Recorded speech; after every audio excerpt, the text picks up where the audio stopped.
ኃያል የነበሩ የአክሱም ነገስታት አልአሚዳ ኢላ አሚዳ በ330 ዓመተ ምህረት ገደማ በኢትዮጵያ ነገሰ።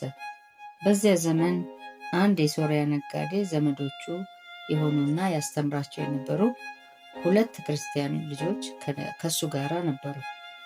መርከቢቱን ለምግብ አቁማ ሳሉ ሌሎች ተገለው 2ቱ ብቻ ማለትም ፍሬምናጦስና አልአለኤስ ነበሩ። እነዚህ ልጆች በአንድ ዛፍ ስር ተቀምጠው ትምህርታቸውን ሲያጠኑ ተገኝተው ወደ ንጉሥ ኢላ አሚዳ አክሱም ተወሰዱ። በዚያም በጥበብ እያደጉ ሄዱ። ንጉሥ ፍሬምናጦስና አልአሜዴስ በቤላ መንግስት ኃላፊ አደረጋቸው። ንጉሱ ኤልአሜዳ ሲሞት ልጁ ኢዛና ገና ልጅ ስለነበረ ንግስቲቱ ልጇ እስኪያድግ ፍሬምናጦስና አልአሜዴስን በመንግስቱ አስተዳደር እንዲረዷት ጠየቀቻቸው። ኢዛና ንጉሥ ኢዛና መንግስቱን ለማስተዳደር እድሜው ሲፈቅድ ፍሬምናጦስና አኢደስዴስ በመሆኑ በጦርነት ከኤርትራ፣ ከሱዳን፣ ከየመን እና ከሌሎች ሀገሮች ግዛት እየቆረሰ ወደ ግዛቱ ጨምሯል። እስከ ጊዜው ድረስ ኢዛና የመጀመሪያውን ደረጃ ይዞ ነበር።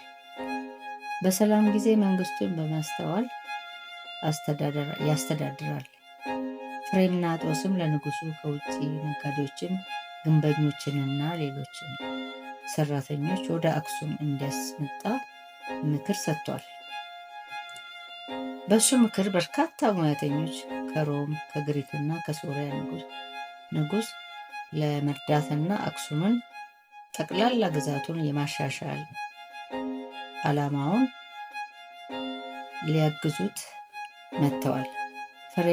ፍሬምናጦስና አኢዴስዴስ በእነሱ በኩል የክርስትና ሃይማኖት ወደ ኢትዮጵያ እንዲገባ ያደረጉና ለብዙ ሕዝብ ወንጌልን የሰበኩ ክርስቲያኖች ነበሩ።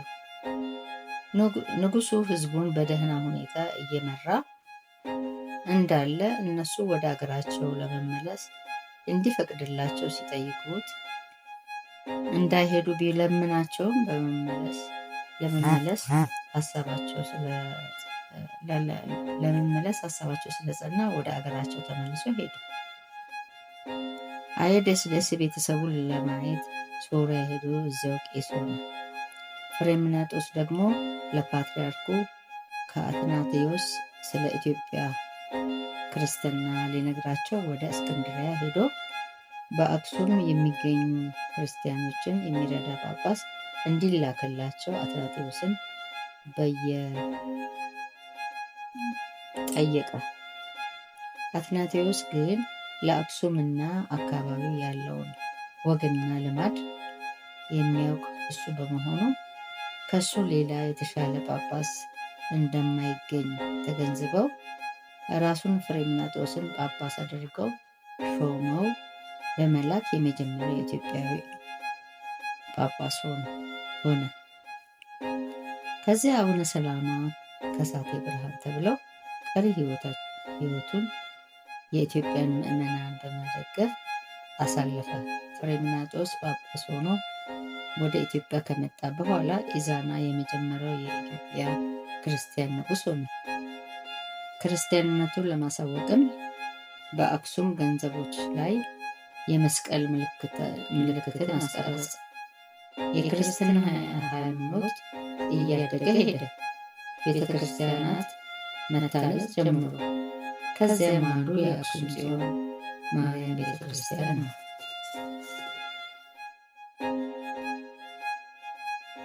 ከፍሬምናጦስ በኋላ 400 ዓመታት ከቆየ በኋላ በ470 ዓመተ ምህረት ገደማ 9 ሰዎች ከሶሪያ ወደ አክሱም እነሱም ኋላ 9 ቅዱሳን ተብለው የተጠሩት መነኮሳት ነበሩ። መጽሐፍ ቅዱስን ወደ ግዕዝ በመተርጎም ክርስቲያኖችን አስተማሩ። ገዳማትን ማሰራት ጀመሩ። ቤተክርስቲያናትን በማቋቋም ረዱ። የእስክንድርያው ጳጳስ ፓትርያርክ የኢትዮጵያ ቤተክርስቲያን የበላይ አስተዳደር እንደመሆኑ መጠን የአክሱምን ጳጳሳት የሚመድብ እሱ ነበር። የኢትዮጵያ ኦርቶዶክስ ቤተክርስቲያን እንደ ግብፅ ኮፕቲክ ቤተክርስቲያን ቀን አቆጣጠር በዓመት 30 ቀናት 12 ወራትና ተጨማሪ ቀናት ትጠቀም ነበር። በተጨማሪም ግብፃውያን በዓላትና የክብር በዓላትን ወጋቸውንም ትጠብቅ ነበር። በጥንታዊ ኢትዮጵያ በአረቦች ሴማውያን የመጣ ሳባውያን ስልጣኔ ዝነኛ ሆኖ ሳለ በ700ኛው ዓመት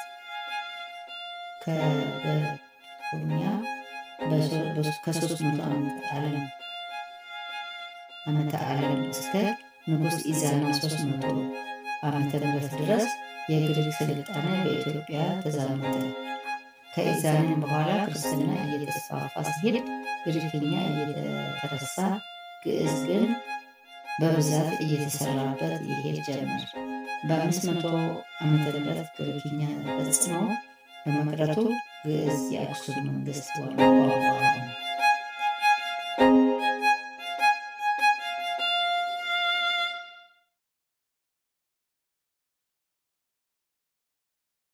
እንግዲህ ሀያላን ከነበሩት የአክሱም ነገስታት መካከል አልአሜዳንና ኢዛናን አይተናል።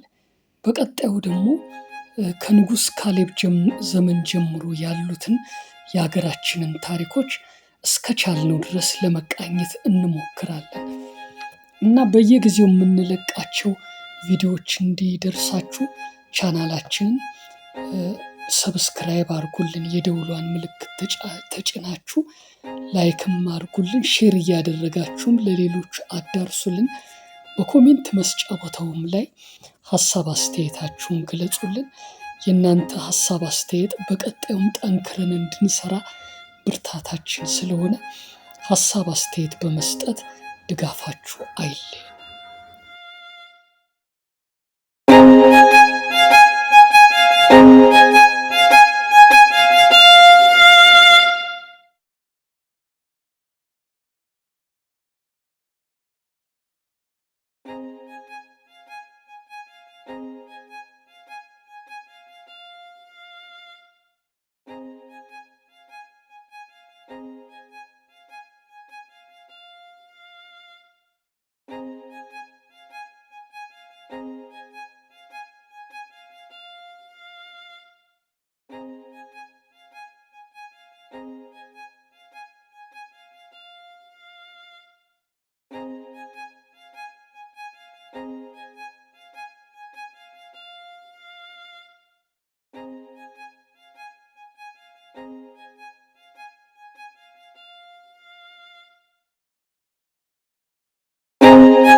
Thank